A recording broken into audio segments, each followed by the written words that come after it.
Yes, kanonye mbifurize umugoroba mwiza, umugoroba umugisha, kurotwa mu masaha ya nimugoroba, umugoroba umugisha, kurotwa mu masaha yo ku gicamunsi, umugoroba umugisha, kurotwa mu masaha ya mu gitondo, biraza guterwa n'ukuntu ingengabihe yawe ihagaze. Hano mu Rwanda turi ku mugoroba ku itariki zigera kuri 1 z'ukwa gatanu 2025.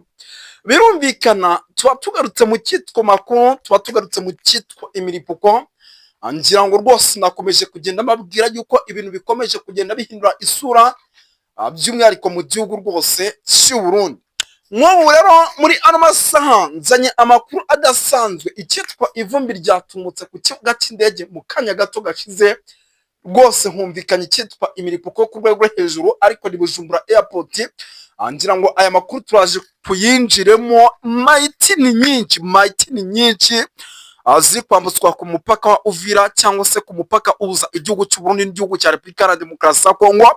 Ibintu byakomeye, ariko mbere yo kugira ngo twinjire muri ano makuru, muraza kunyemera mbanze nsuhuza abantu badukurikirana bari mu bice bigiye bitandukanye, by'umwihariko rwose aho badukurikirana gatanu kuri kagenzi kako, badukurikira bari mu gihugu cy'u Burundi, badukurikira bari mu gihugu rwose cya Kenya, ariko mbere na mbere mu gihugu cy'u Burundi baba bari mu bice bigiye bitandukanye, baba bari muri Korine Munanira, baba bari muri Korine Mujejuru, baba bari muri Korine Kinazi, baba bari muri Korine ya Tongo, baba bari Cibitoke, Gitega, Bujumbura, baba bibire mu bice bigiye bitandukanye. Abaradukurikirana cyane mu gihugu cy'u Rwanda, Malawi, South Africa, Uganda kwa Yoweri Kaguta Museveni baradukurikira, Tanzania, hirya no hino Zimbabwe, bose bahari naho barahari.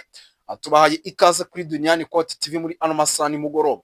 Badukurikira bari ku mugabane w'Uburayi, baba bari muri Leta Zunze Ubumwe za Amerika, baba bari mu ntara gatandatu diaspora, Canada, nabo tubahaye ikaze, by'umwihariko tubikuye ku mutima na United Kingdom mu Bwongereza tubahaye ikaze. Muri ano masaha rero biraza kugusaba gutega amatwi kugira ngo tuze kugendana neza, kuko amakuru nzanye araremereye. Ni amakuru navuga yuko aramutse agucitse, n'ubundi byaba uri mu bihugu bigiye bitandukanye, byaba uri hirya no hino ku isi, ushobora gucika ikintu gishobora kukugiraho ingaruka, by'umwihariko ubuzima bwawe bwose. Ariko iki kintu uracyumva? Mbega ni amakuru aba aremereye, yandi mbega umuntu aba akeneye kumva, yandi nanjye mba ngiye kuvuga nkumva ndimo ndafashwa.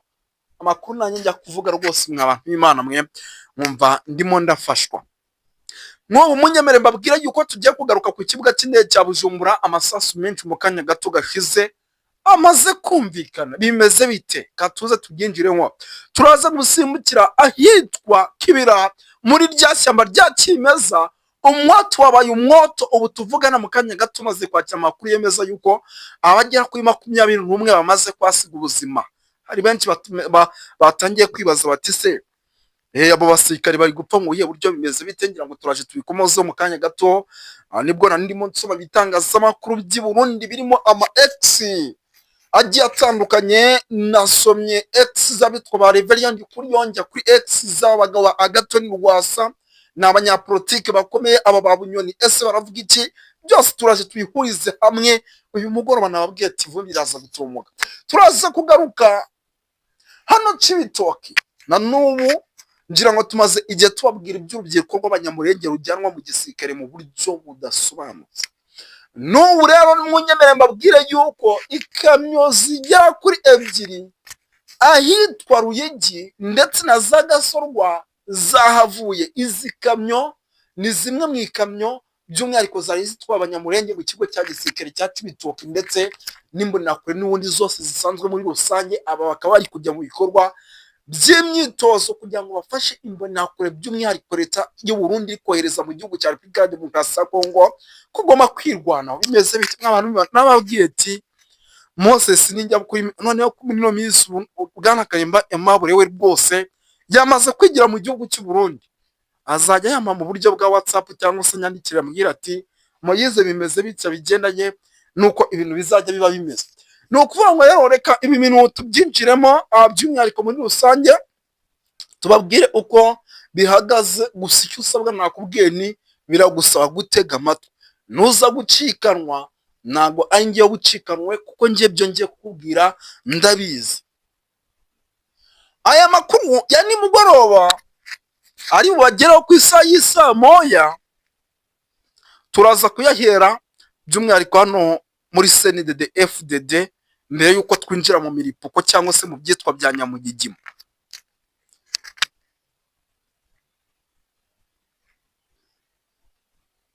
Ni CNDD FDD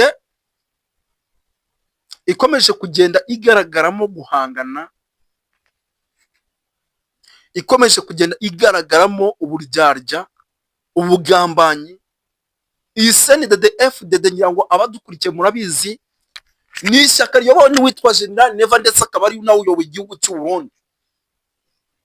Nyuma y'uko rero abarimo ba Reverien kuri yo, nyuma y'uko abarimo ba General Prime Niyongabo, nyuma y'uko abarimo ba Agathon Rwasa, abarimo banda kugarika bikwajeje mu ibaba ryawe no bakavuga bati we General Neva agenda gake, bamwe agatangira kubabuza inshingano, abandi agatangira guhagarika, bakaba bari mu ishyaka rya CNDD FDD mu buryo bw'ifoto. Ibyo bintu byateje impagarara mu gihugu cy'u Burundi. Abanyagihugu y'u Burundi ntabwo babizi, ariko biba ari ngombwa kugira ngo ibi bintu nje mbivuge mbishyire hanze, kuko buriya abanyamakuru ntabwo turi akabati. Ubwo niyo waza ugaca ku ruhande ukanyungura ukamenya ati Bwana Moses, wari uzi ko mu nama imaze kuba ahantu bita Gitega mu kanya gato gashize uwitwa Ndakugarika afata imwe mu bashingo na Reverien Kuyo, umunyamabanga mukuru wa CNDD FDD. Icyo rwose ndaza nkahita mbiburekinga, wanareba nabi n'amazina yawe waba utamwiye sinyavuge nkanayavuga. Kuko igihugu cy'u Burundi kirimo kirajya habi ku rwego rwo hejuru, ibi bishobora kuza kugishyira ahantu habi cyane.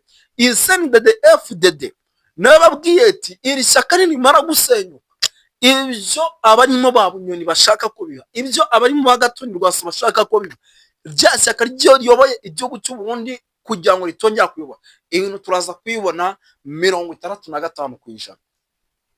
65% mu buryo mwese cyangwa ubundi. CNDD FDD nimara gusenyuka turaza kubona irimo iragenda ita inshingano zo kuyobora igihugu cy'u Burundi. Ngira ngo ibi ni ibintu maze igihe mbabwira, ibi ni ibintu maze igihe mbabwira, ni ibintu maze igihe mbabwira, updating uko bwije nuko bukeye mbabwira ati nyamara iri shyaka rya CNDD ririmo abantu bameze nk'ibipupe badashobora gufata imyanzuro ngo babwire uwitwa Neva ati genda gake, gukorana FDL rihagarika. Ibi bintu biraza kuba ikibazo gikomeye cyane. Ibintu biraza kuba ikibazo gikomeye cyane. Ndasubiramo, mu gihugu cy'u Burundi dufite amatora ku itariki mu mwaka w'2027. Dufite amatora mu mwaka w'2027. Uyu munsi ubu tuvugana turi ku itariki ya mbere z'ukwa gatanu 2025. Bishatse kuvuga yuko habura imyaka 2. Nimba turi mu kwezi kwa gatanu, deje ubwo kimwe cya kabiri cy'umwaka n'ubundi tuba turimo tugenda tugikandagiramo gake gake, kuko ejo bundi turaba turi mu kwa gatandatu, turabarabura amezi 6 kugira ngo umwaka tuwurangize tayari. Ubwo ngubwo umwaka uzarangira twinjira mu mwaka w'2026. None kwasigaye umwaka umwe akari wo igihugu cy'u Burundi kigomba kwiteguriraho. Mujye abagabo baraza kuryana, rero itabari mu gikubutaka bwa Republika ya Demokarasi ya Kongo icumitiwe na Kongo, nituzi byikora, turabizi biraza kugenda bite. Yewe Neva nyamara biraza kugenda bite, mu gihe Kisekedi wabonye yuko ibintu byarimo aragenda bishyira ku murongo. Yarumvishe buriya abarimo ba Patrick Muyaya bamugira inama, baramubwira ati rero hari ibidakinishwa, Kasuku niwe ujya uvuga ngo nimba ari ukukora kuki. No kuvuga rero ibi byose ni bimwe mu bintu navuga yuko bishobora kuza guteza ikibazo gikomeye cyane, by'umwihariko hano mu gihugu cy'u Burundi. Reka ino ngingo tunayiveho kuko nta nubwo ariyo yatuzanye muri studio, ahubwo nuko mba ngira ngo abaturage muri mu gihugu cy'u Burundi mumenye uko ibintu bihagaze, mumenye ko hari abantu bameze nk'ifoto bagize ubwoba bwo gukura mu nzego za guverinoma bafata amategeko cyangwa se mu bafata ibyemezo mu rwego rwo kugira ngo mwe nk'abarundi mutabona yuko igikuba cyacitse. Hari igihe bazabakuramo mukabibona, cyangwa se nabo bakikoza mu ibara rya wino bakandika ku ma X ku biki bakarekura bombe. Arundi nibo bajya bavanywe n'imbuga ngurukana bumenyi, rezo sosiyo.